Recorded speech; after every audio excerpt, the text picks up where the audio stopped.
Chers amis, vous êtes bien sur la matinale Toxin. Merci d'être là. Si tôt ce matin pour ce vendredi, je suis toujours beaucoup de plaisir à la présenter. Et ce matin, chers amis, pour commencer en pleine forme, en fanfare, on va parler de la loi de la programmation militaire. Et pour ça, j'ai appelé François Dubois. Bonjour François, comment allez-vous? Bonjour Nicolas, ça va? Merci de me recevoir. Eh ben, merci à vous, cher François. En tout cas, vous êtes ancien officier de police judiciaire, hein. Vous êtes essayiste, écrivain aussi, hein. Oui, Vous lancez là-dedans. D'ailleurs, ce livre-là vient de paraître. Il vient de paraître chez Book Édition. François Dubois, Captionem, une cité, une technologie, un totalitarisme chez Book Édition. Donc, n'hésitez pas, chers amis, à aller vous procurer le bouquin de François Dubois. Mais ce matin, voilà, on fait la promo de ce livre-là. Et bien entendu, n'hésitez pas à vous le procurer. Mais François, je vous ai appelé parce que je veux bien qu'on me comprenne. Cette loi de programmation militaire, vous avez fait un tweet sur votre compte X, pardon, et je vous invite à suivre François sur son compte X. Et comme vous avez fait partie de la maison, on a envie, et que vous êtes juriste, on a envie de savoir qu'est-ce qu'elle contient, cette loi, parce que est-ce qu'il est possible d'être mobilisé ou pas avec cet effort de guerre, cette guerre en Ukraine, ce discours absolument va-t-en guerre de Macron? Qu'est-ce que ça dit? Qu'est-ce qu'il faut comprendre? Soyons précis ce matin sur Toxin. alors le contenu de cette loi est très très vaste, très varié. Donc c'est très complexe de pouvoir le décrire comme ça sur l'espace d'une Ouais. petite émission. Néanmoins, il y a les grandes orientations en matière de programmation militaire, c'est-à-dire en matière de financement et en matière de choix stratégiques qui sont dévoilés. Et effectivement, alors ce qui a fait tiquer, c'était l'article que j'ai partagé, qui est le 49 et Ouais. qui renvoie donc à l'article L 2212-1 du Code de la défense, Ouais. Mm. qui parle justement de la réquisition. Donc Mm. réquisition de personnes physiques, personnes morales et services. Ouais. Donc ça, c'est quelque chose que vous pouvez tous aller vérifier sur Légifrance, puisque en tant que juriste, c'est la base qu'on utilise régulièrement, c'est la Ouais. base officielle et c'est la base sur laquelle vous pouvez retrouver donc la loi 2023-703 du 1er août 2023, qui est Ouais. la loi de programmation militaire en question. Mm. Et effectivement, il y est marqué que en cas de menace, on peut réquisitionner des personnes, mais il y a un terme qui a été ajouté, c'est menace prévisible. Ah Voilà. oui, Et oui, ça, c'est ouais. C'est large, François, prévisible, c'est large. alors, c'est très large et là où il y a un flou, il y a un loup, hein, comme on dit Ouais. souvent. Ouais. Le problème de la prévisibilité, c'est que on présume de quelque chose qui n'a pas eu lieu. Et ça, en droit, c'est problématique en matière de saisine. C'est-à-dire, à partir du moment où si je veux appliquer cette réquisition, je dis voilà, j'ai prévu que, ou Mm. alors il est prévisible que, mais rien ne s'est passé. Et ben d'après la loi, ça justifie mon acte. Alors, Mm. il faut pas penser que là, ça fait beaucoup réagir les gens. Moi, ça Oui, fait 2 ans, ça fait 2 ans hein, que j'alerte sur ce texte et sur son côté malléable, trop malléable justement, et donc partiellement dangereux. Aujourd'hui, les gens se réveillent un peu parce que la société du spectacle s'est mise en marche, ouais. parce qu'il y a toute une propagande médiatique autour d'une guerre larvée, Ouais. et donc ils se sentent concernés, à juste titre, ils ont raison. Mm. Euh, il faut considérer le fait que les gens ne seront pas de toute façon réquisitionnés en tant que personnes physiques, ou du moins pas immédiatement ou pas dans un futur proche. Ouais. Et même on Mm. parle d'un futur qui serait totalement hypothétique, voire extrêmement lointain. Ouais. Je dis ça parce que je ne suis pas un prophète de l'apocalypse, hein, je suis quelqu'un Ouais. de très rationnel. Et là encore, avec une lecture de juriste, j'invite tout le monde à aller lire le texte. Mm. On s'aperçoit que la loi de programmation militaire s'oriente sur l'horizon déjà 2030, puis Mm. ensuite 2035-2040. Hein, avec une prédominance quand même du renforcement des effectifs de la réserve opérationnelle d'abord, Mm. avant de parler d'aller réquisitionner des gens et des civils lambda. Mm. On parle donc actuellement, on a par exemple 40 000 réservistes, on parle de 80 000 à l'horizon 2030 et 105 000 à l'horizon 2035 dans la loi de programmation. Donc ça, j'invite les gens à aller le voir. Et ça, c'est pas marqué en tant que tel dans les articles, c'est marqué Mm. dans quelque chose qui est beaucoup plus intéressant. C'est un rapport annexe qui figure à la fin de la loi et qui décrit en fait toutes les orientations stratégiques voulues par la France. C'est même très surprenant de voir un tel rapport accessible en ligne parce que ça définit tout simplement les orientations militaires choisies et voulues par la France. C'est quelque chose, à mon sens, qui aurait été préférable de garder secret. Mais ça, c'est un autre débat. Et on y voit notamment la répartition des budgets. Et certaines choses, d'ailleurs, que je partagerai par la suite sur Twitter, je mettrai des captures d'écran. On voit par exemple qu'on va injecter 10 milliards d'euros dans la recherche et l'innovation. Et dans cette rubrique innovation, vous avez les armes à énergie dirigée, vous avez les armes électromagnétiques, etc., etc. Donc, il y a plein de choses qui sont intéressantes et qui devraient normalement rester un peu secrètes et qui sont dévoilées. Ouais. Donc, on a 5 milliards, par exemple, dans l'IA. Alors, c'est pas grand-chose quand on compare avec ce que veulent injecter les Américains ou ce qu'injectent déjà les Américains et les Russes en la matière. Et cette loi-là, en réalité, c'est ce qui montre que tout le discours de Macron, c'est du n'importe quoi. Il faut considérer qu'actuellement, on n'est absolument pas en capacité de mener une guerre chaude face à un ennemi dans le cadre d'un conflit de haute intensité. C'est absolument impossible. Aujourd'hui, l'armée française, il faut le dire telle quelle, c'est l'armée de Bourbaki. On répare des avions avec des pièces d'occasion reprises sur d'autres avions. On en est presque là. La logistique est catastrophique. On a nos chars d'assaut, c'est nos rotos, quoi. Maintenant, voilà, voilà, en caricaturant, c'est un peu ça. Mais la logistique est dramatique et l'approvisionnement en munitions l'est aussi. Et tout ça, ça s'inscrit dans un contexte où la France, aujourd'hui même, est encore en train de liquider ses fleurons technologiques militaires. Je prends l'exemple c'est LMB Aerospace qui est en Corrèze. La Corrèze, je connais bien la Corrèze. Elle est vendue justement, et là les négociations sont en cours, aux Américains, une entreprise qui s'appelle LOA justement, et il est question de la vente 365 millions d'euros. Il n'y a pas d'alternative française ou européenne qui est proposée, quoi. Voilà. Donc à l'heure où Macron tient ce discours va-t-en-guerre, il faut savoir qu'il y a des choses comme ça qui se font encore actuellement. Donc il y a vraiment deux poids, deux mesures. Alors, si on fait le rappel d'ailleurs de tout ce qui a été cédé sous Macron, il y a Alstom Energy qui a été cédé à General Electric, Nexter qui a fusionné avec l'allemand KMW, Nexea qui fournit des composants électroniques militaires qui a été racheté par les Allemands, Latécoère qui a été vendu aux Américains, Manurin qui a été vendu aux Émiratis, Vernet Caron qui produisait les fusils d'assaut, les FAMAS, a été liquidé parce que on a acheté des fusils allemands HK416. Oui.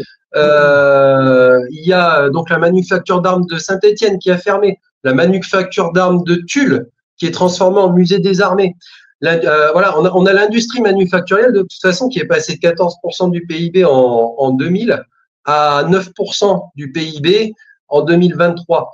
Donc aujourd'hui, quand Macron arrive avec sa politique de va-t-en-guerre, en réalité, c'est parce que déjà, il cherche à préserver son honneur, à booster sa popularité, et également aussi, c'est pour éviter de reconnaître le fait qu'il a confié, lui et ses prédécesseurs, d'ailleurs, ils ont confié l'entièreté de nos capacités de défense aux États-Unis jusqu'à présent et à l'OTAN.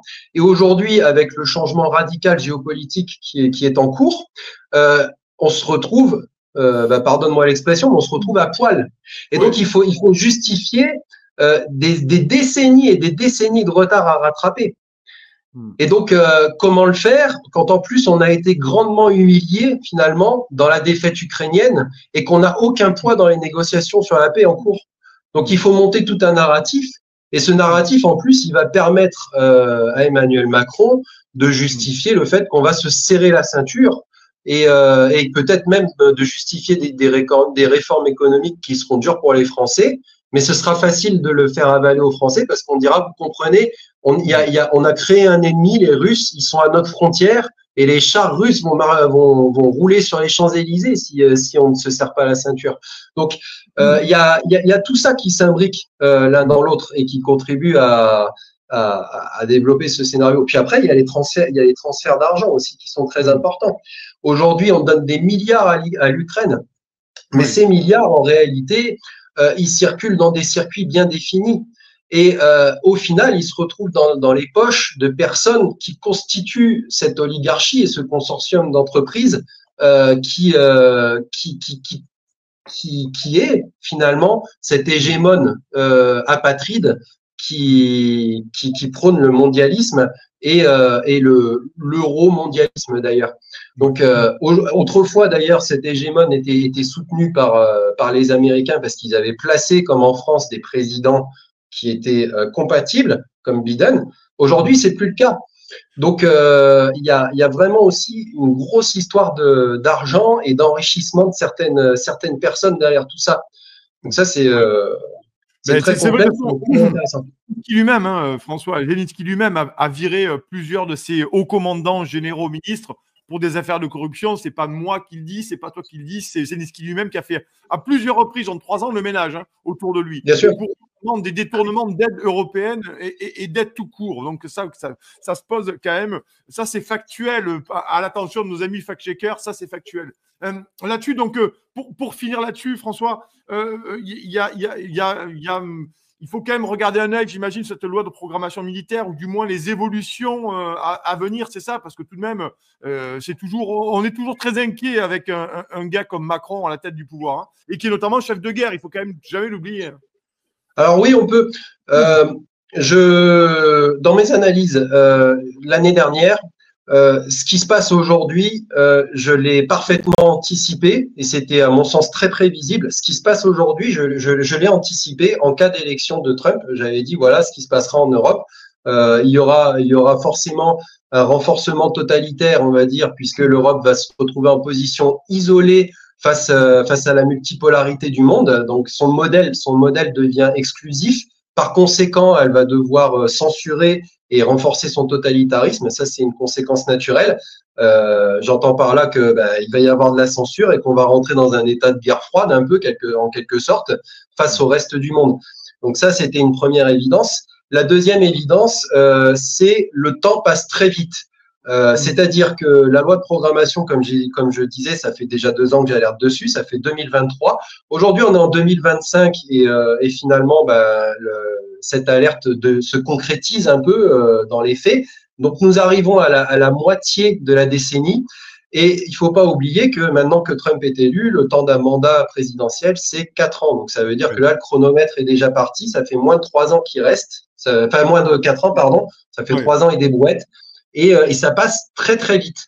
Et donc, pour moi, sans dire attention, on va vers la Troisième Guerre mondiale, tout ça, il faut regarder comment les hommes politiques anticipent, parce que gouverner, c'est anticiper aussi, et comment ils se préparent pour l'horizon 2030, parce que l'horizon 2030, c'est un changement de président aux États-Unis. Donc, ça peut être un point de bascule important, tout comme ça peut être un point de continuité, on ne sait pas pour l'instant. Mais en tout cas, il faut s'y préparer. Donc, ils posent les jalons. Et j'ai dit attention, je l'ai déjà dit plusieurs fois, en 2030, en revanche, l'Europe sera prête pour un conflit de haute intensité. Donc, en fonction de la situation géopolitique du moment, c'est là qu'il faut rester très vigilant. Il ne faut pas oublier que là, Van der Leyen a déclenché l'article 112 et ils veulent injecter 800 milliards, plus de 800 milliards dans la défense européenne. C'est pas pour rien. Tout se met en position. Et tout comme Macron, à son échelle nationale, à sa plus petite échelle nationale, place déjà des gens à des postes clés au cas où. Ça ne veut pas dire que ça va se faire, mais si ça arrive, il est déjà plus ou moins prêt. Je pense à Richard Ferrand, par exemple, au Conseil constitutionnel. Parce que quand on s'intéresse un peu au droit constitutionnel, on sait que le Conseil constitutionnel a un rôle quand le président de la République déclenche l'article 16. Voilà. Même s'il peut passer outre le Premier ministre et le Parlement, le Conseil constitutionnel doit donner son aval et il doit y compris donner son aval en cas de prolongation de l'article 16.